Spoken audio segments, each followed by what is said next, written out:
Check it out now, y'all. NanoHub U, online instruction. Hi, welcome back. In this particular lecture, we're going to expand the discussion of angular momentum that we conducted in the previous lecture. And we'd like to kind of describe the shortcut way to understand angular momentum by discussing something called the vector model of angular momentum. So this model you'll find in virtually every textbook on quantum mechanics, and it's pretty simple. It allows you to cut through a lot of the math that we introduced in the previous lecture. And so it's kind of important to understand it. It has pretty significant implications for magnetic moments of atoms. So magnetic moments will be discussed in future lectures. And to understand the magnetic moments of atoms, you first have to understand the angular momentum that atoms can have quantum mechanically. And so that's one reason to motivate attention while this lecture is unfolding. So it's probably useful to summarize in a simple way the important points from the last lecture. And these important points are that the magnitude of the angular momentum of the electron in the hydrogen atom is quantized. It's related to this quantum number script L. And if you want to know how big the angular momentum of an electron is for a particular quantum state, you have to take the value of script L for that quantum state, and you have to evaluate the magnitude of the angular momentum using this equation. That result also has implications for the projection of the angular momentum along the z direction, right? Because the quantum number m has only select values that are tied to the quantum number L, right? There are only certain allowed projections of the angular momentum L along the z-axis of the atom. And these projections are specified by the ranges of the quantum values for m. So to make it simple, if script L has has a value of 0, then the electron in that quantum state has an angular momentum equal to 0, and there's no projection of the angular momentum along the z direction. If a quantum state has a value of script L equal to 1, then the magnitude of the angular momentum is given by script L times L plus 1 square root times h bar, so that gives you square root of 2h bar. And now there are 3 components of the angular momentum along the z direction that are allowed, and those 3 components are specified by m equals minus 1, m equals 0, and m equals plus 1. And so this discussion can be carried out for any value of script L that you can choose for to describe the solutions of Schrödinger's equation. I like to go through some simple problems just to give you a sense of how the mathematics works out. So again, just examples that are useful to think about. I pick a particular quantum state. So I pick a quantum state where script L is equal to 1. The angular momentum or the magnetic quantum number m is equal to 1, right? And I ask, what are the eigenvalues for the operators L squared and L sub z for this particular quantum state? Notice that the quantum number n doesn't enter into this calculation because we're calculating angular momentum. That's strictly motion in the theta and phi direction. And so we're only focused on the angular part of the wave function. So to answer the first question, what is the eigenvalue of the square of the momentum, angular momentum operator? Well, we have to set up an eigenvalue problem. We say L squared times the wave function is equal to its eigenvalue times the wave function back again. And what I do here is I just show that if you work through the arithmetic carefully, you do in fact get the eigenvalue problem to work out. You have to use the definition for the angular momentum operator squared. That's given by this rather formidable set of operators. You then have to apply these operators to the wave function for the L equals 1, M equals 1 quantum state. And so I chunk through that mathematics here. And at the end of the day, you do get the wave function back again times an eigenvalue, which is equal to 2h bar squared. So this is the formal way that you can use Schrodinger's equation to get L squared. To get L sub z, it's the same procedure. You have to take the operator L sub z, you have to operate on the appropriate wave function. You have to know the definition of the angular momentum operator in the z direction. It's this quantity here. Here's the wave function. You chunk through the arithmetic. At the end of the day, you do get an eigenvalue problem. You get the wave function back again times some constant value. This constant value is equal to 1h bar, which is, of course, what you would expect because we specified the m equals 1 quantum state for this calculation. So you've got two choices here, right? One choice is you can solve the eigenvalue problem. The other choice is you can remember the results from the previous table that I've indicated, right?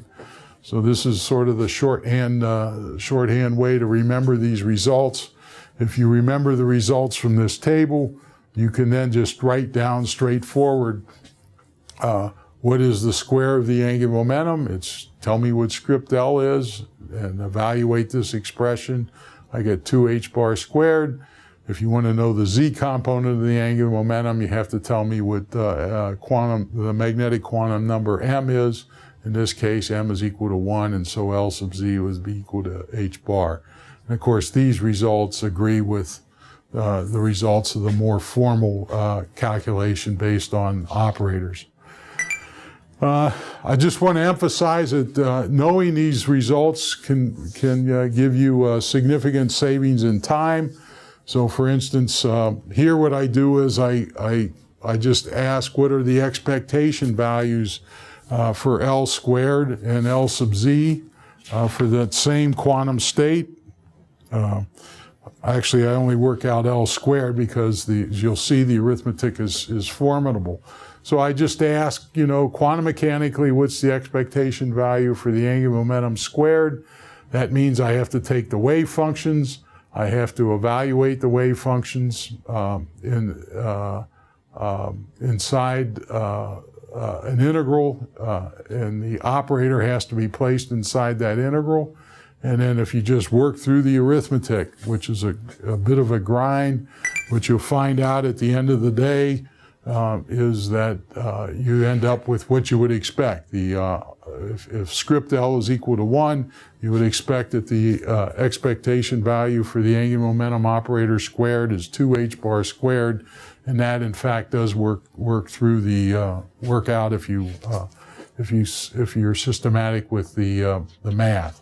So if you know the shorthand result given by that table, it saves you a lot of effort and prevents you from having to work through all this arithmetic. I will also say that we're getting to the part of the course where there's a lot of integrals that have to be performed. I don't expect you to be able to perform those integrals on homework problems by working them out from first principles. What I recommend is make use of some integrator on the website. So I use the Wolfram integrator, and I encourage you to explore that. It's free, and it gives you closed form solutions to a lot of these integrals that we're going to be coming up against here in the next few weeks. I'd also like to identify this or to discuss this vector model for orbital angular momentum and try to convince you what it's trying to tell you in a simple way. So this is the second time you've seen a picture like this. In particular, we're we'll confine the discussion for the script L equals 2 quantum state. The script L equals 2 quantum state specifies the square of the angular momentum for that electron. You can represent the angular momentum by a sphere, right? The radius of the sphere is just given by the square root of L times L plus 1 times h bar. So that tells you how big the angular momentum is, right? The orientation of that angular momentum vector is quantized in space, right? So there are only certain angles theta that are allowed, and these certain angles theta that are allowed are given by the appropriate values of the magnetic quantum number m that are appropriate for script L equal to 2. So script L equals 2 means that m can have values of +2, +1, 0, -1, and -2, and that then specifies the positions of the angular momentum in this vector model. The orientation of this angular momentum with respect to the x and y components of angular momentum are completely unspecified. So in principle, this magnitude of the angular momentum when the electron is in the m equals 2 quantum state, this guy can lie anywhere on this circular projection, right? All values have the same z component, and that's consistent with this set of quantum numbers, right? So you can't specify Lx and Ly. All you can do is specify L sub z and the magnitude of the angular momentum. You can also calculate these angles, theta. It's straightforward trig, right? The cosine of this angle is just the projection L sub z divided by the magnitude of L, and that's given by these sets of quantum numbers, right? So the fact that you've only got certain values of theta, right, that's referred to as space quantization. In other words, the angular momentum cannot have any arbitrary orientation angle theta. The angle theta is quantized, and the shorthand way of saying that is that space is quantized when you're considering angular momentum of electrons in the hydrogen atom. So this is the vector model, and this is something that you're going to need to know. The geometry is pretty straightforward, but you have to be able to work through problems using this vector model to answer simple questions. I'll also say that if you look on the web, you can find nice three-dimensional versions of this model that maybe help you visualize what's going on a little bit better than I can draw. So this particular case is the vector model of angular momentum for script L equal to 2. That's what we've discussed in the previous slide. So maybe this three-dimensional piece of art allows you to see things more clearly than my two-dimensional drawings. It's worth discussing a simple problem, right, just to show you the type of questions that you might be expected to answer if you understand this discussion of quantized angular momentum. So let's say we have a hydrogen atom, and we somehow measure the square of the angular momentum for this electron in this hydrogen atom. And let's say we make a measurement and we find out that the square of the angular momentum is equal to 30 h bar squared, right? So if the atom is in that quantum state with that value for the square of the angular momentum, what are the possible values for the z component of the angular momentum that could be measured for the electron in that state? So the first thing we have to do is we have to interpret this 30 h bar squared result. That's what we've measured. And so what we have to find is we have to find the value of script L that satisfies this equation. And it's not too hard to see that script L is equal to 5 in this case. The values of the magnetic quantum number m are now limited by the values of script L. And so that means that if we measured an angular momentum of the if we measured the projection of the angular momentum along the z-axis, right, for this particular atom, when it has this particular value for the total angular momentum squared, we would then have a range of possible values for L sub z that are given by the range of m that's consistent with script L that's been specified. Okay, so it's like a chain. These quantum numbers are like a chain, right? Once you specify one, the other ones have restricted ranges, and you have to know what the restrictions are in order to answer questions like this in a very straightforward way. It's not complicated. It's just you got to understand what the limits are based on solutions to Schrodinger's equation. And of course, these limits for m and script L, right? These all come out by insisting that the solutions of Schrodinger equation do not diverge, and that they are well behaved over the range of variables that are of interest. I think to end this lecture, I'd like to discuss the z-axis idea that comes out of this, right? We somehow magically specify the z component of the angular momentum as being quantized. We can't say anything about the x and the y components of the angular momentum just because the orbit isn't very well defined. It's a wave, not a particle, right? But what makes the z component so special, right? And in particular, how do we specify the z-axis? So by convention, right, the z-axis is usually the direction along an externally applied field. The externally applied field can be either electric or magnetic.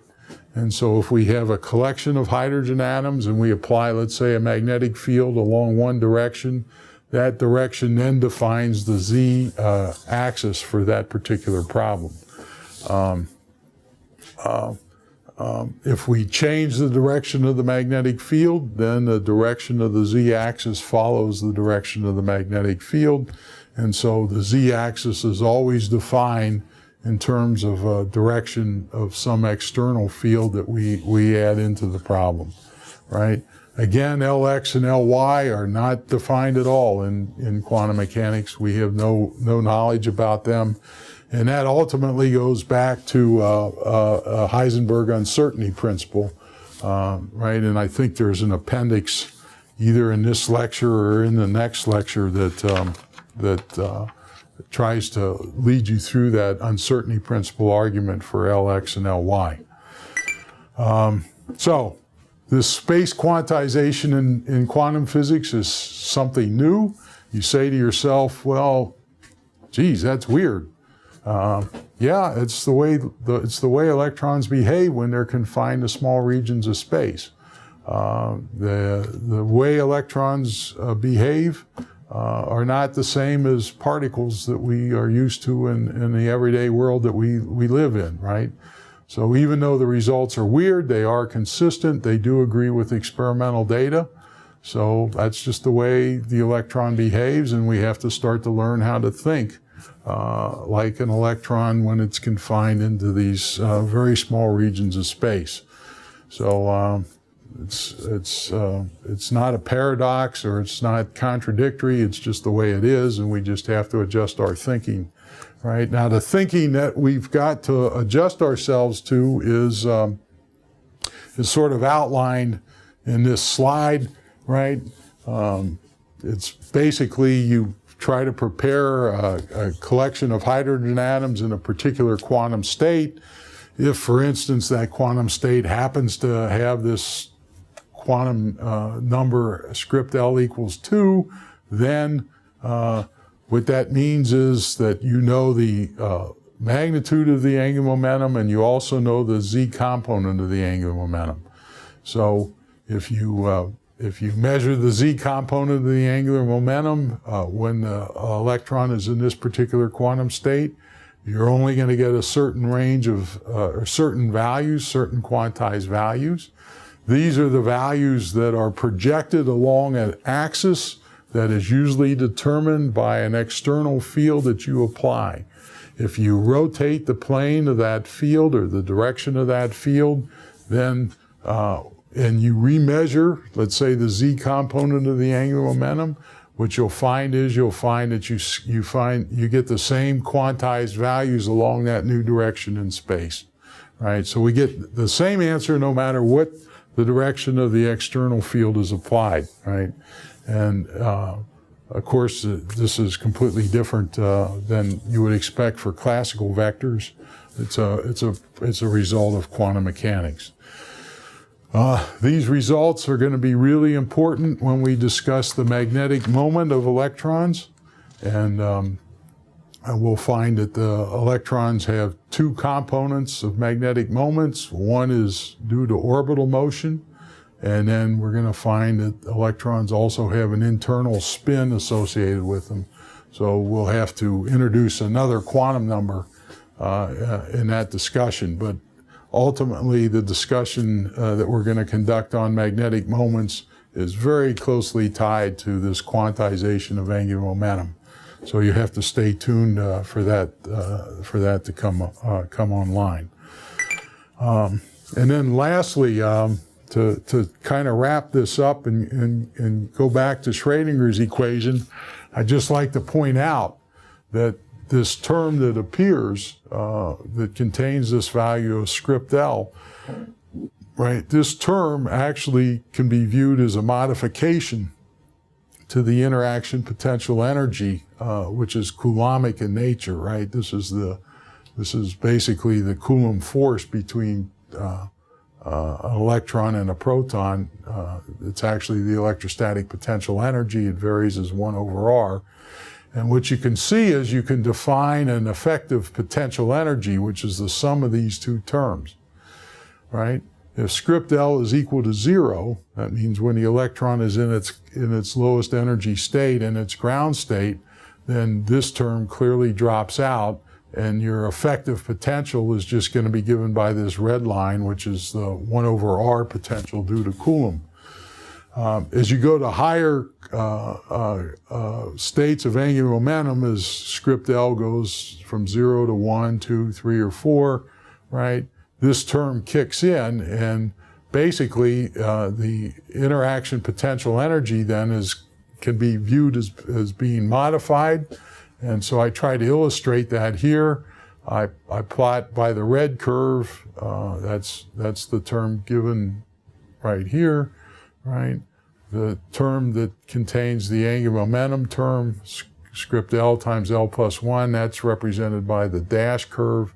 If you add the dash curve to the red curve, what you end up with is this black curve, and this black curve is then the curve that describes how the electron is interacting with its environment when it's in these higher orbital quantum states. So this black curve, it's very hard to see here, but it has a very shallow minimum, right?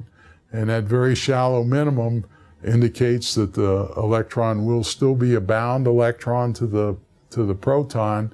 It's just that in these higher angular momentum states, the electron doesn't see the full 1 over r potential due to the Coulomb interaction. So it basically is telling you that, you know, some of the energy is tied up in angular motion, right? And that angular motion somehow shields or reduces the strong electrostatic attraction that we've come to learn about from Coulomb's law. So this ends the discussion on angular momentum. The vector model is very easy to understand. You just have to work it through and understand the implications of it. So I encourage you to do that. The next few lectures this week are kind of lectures for fun, right? I want to discuss some aspects of radiation and lasers that are consequences of this discussion for the hydrogen atom, and try to give you some better understanding of why an atom emits radiation when an electron makes a transition between two quantum levels. Try to describe some of the physics that's been developed to understand the population of electrons in various energy levels. So come back for those lectures. They're not going to be quite as detailed as the ones we've just been through, but they do provide some interesting insight into what quantum mechanics is telling you about electrons when they're confined to hydrogen atoms. So thanks a lot for listening, and think about the vector model. It's kind of important.